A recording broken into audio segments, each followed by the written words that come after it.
This trap against the King's Indian I'm going to show you is really sudden, and that's why it's so difficult for black to find. So we're going to start off with d4, and they're going to bring the knight out. So this is basic King's Indian stuff. And we're going to play the somewhat unusual move, knight c3. Basically, kind of going for some Jobava London ideas. And they're just going to continue with our plan, playing g6, getting ready to bring the bishop out and castle. But we're gonna take the center. This is always a good idea. They're usually gonna prevent us from kicking out the knight. And after that, we are bringing our bishop to f4. And this seems a little weird, like we're just aiming at a pawn that is well defended, 3 times actually. But we'll see what happens later. Black just continues with the plan, and that's actually just fine in this position. Nothing's happening. But we're already ready to set our trap. And like I said, black often goes wrong. So I'm first going to show you how black goes wrong, and then I'm going to show you what's better for black. So we're going to play e5. And what black does often here, but actually loses, they are going to take here. And they're going to take the queens, and they're going to say, okay, it's kind of an endgame now. It's just equal material. Our king is a little weaker. This pawn is overextended. It looks all right for black. Obviously they have to save their knight now, attacking our bishop as well, so they gain the tempo, at least they think, because we can bring our knight to d5, and this is the move we're going to play in this position. And here is where black often goes wrong already. So what you might notice is we're attacking this pawn, which would be a fork to the king and the rook, and another thing to notice that black is attacking our bishop. And they like to have the bishop there because that's a slight edge, usually.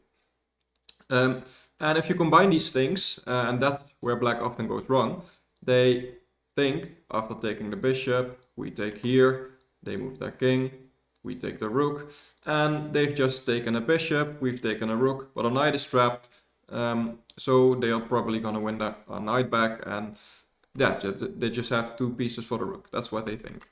But going back a little, after they take this bishop, we indeed do go for this check.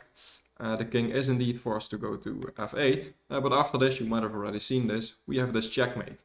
And in this position, it's easy to see. But like I said, back here, black often misses this. And even if they don't miss this, we have quite some pieces developed. Okay, let's say they castle. It's just quite an equal game. We can still take here, attacking the rook. And they might get 2 pieces for it, although it's quite difficult for them to take our knight back and spend some time doing that. So it's still an okay game for us. If you want, you can also just save your bishop and go on from there. But yeah, going back, what's a little bit better for black, but still not good, is to play knight h4, h5 in this position. So without taking the queen first, but in this position, we can actually take the queen. They're going to take back, and we're going to go for a similar idea. This time we can actually do it by castling, so it's a little better because we get our king to safety. And notice we kind of have the same setup with our pieces. So if they were to move the king to e8, we can bring our knight up, and it's basically the same thing. If they take our bishop, we can take here, king is forced here, and it's a checkmate. Only difference is that our king is on c1 instead of e1, but for the rest, the position is the exact same. But obviously here what black can do, and what's probably best, is to block on this square with, one move back, is to block on the square with either the knight or the bishop. But after they do so, we can again just save our bishop and play a game. That king is still weak, they can't castle anymore because they moved their king, and our king is very safe. So this is still okay. So now going all the way back, what is best for black is to move the knight here immediately, so in this position. And we still have some good tricks here. We're gonna play bishop d2, basically gambiting this pawn. So notice after this, they've just won a pawn. We're gonna bring our queen to e2, attacking the bishop, and what's best for black, and what they usually also play. Let's just go back with the bishop. This is a good square for the bishop, getting rid of the castle again. But here we're gonna castle, and what you might notice is that king is still in the center, pretty weak, this pawn is weak, and we also have some discoveries on the queen if we move our bishop away.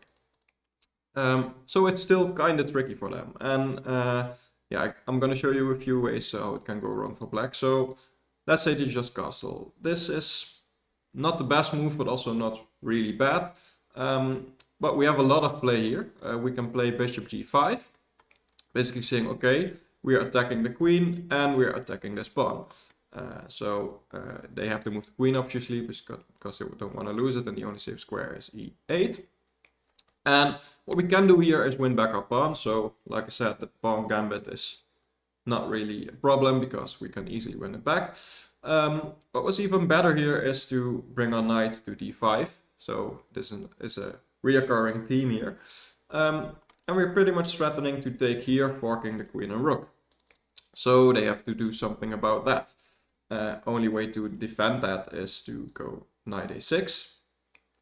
But in this position we can actually not go there, but take this. Like I said, we're winning back a pawn. And this is the preferred way to win a pawn back. So instead of taking with the queen, going into an endgame, this is the preferred way because we keep pieces on the board. Yeah, and like you see, we are attacking, black is defending, and king has to move. And this is arguably an equal position, but in my opinion, it's way easier to play for white. And yeah, like I said, this is the best black can do. So after going all the way back, this pawn push, this is probably the best black can go for. Oh, sorry, I'm showing you the main line now. So this is probably the best black can go for. And something like this is going to happen in a lot of your games. And it's an equal game, but in my opinion, it's easier to play for white. So yeah, even if you don't fall for the trap, you're going to have a good game. So yeah, I hope you learned something from this and you can implement this in your own games. Let me know what you think about it. Leave a like and subscribe. Thank you for watching. Bye bye.